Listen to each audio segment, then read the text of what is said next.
ఈరోజు రాగి ఇడ్లీ. వావ్, రాగి ఇడ్లీ మై ఫేవరెట్ అన్నమాట. సో కావాల్సిన ఇంగ్రీడియంట్స్ ఏంటో ఒకసారి చూసేద్దాం. రాగి ఇడ్లీ తయారు చేసుకోవడానికి కావాల్సిన పదార్థాలు: మినప్పప్పు, రాగి పిండి, కొద్దిగా సాల్ట్. రాగి రవ్వ ఇడ్లీ ప్రాసెస్డ్ అనమాట.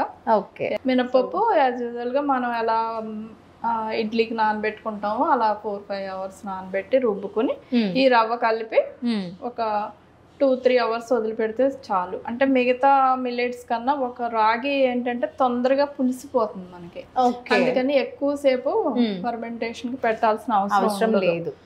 మా దగ్గర పెద్ద వాడతాం కాబట్టి దీంట్లో కొంచెం చిన్న సైజు కూడా తెచ్చుకుంటే ఏంటంటే మనం పెట్టుకోవచ్చు ఇలా. ఓకే ఓకే, ఉడిపోయింది, ఇందులోకి పెడతాను.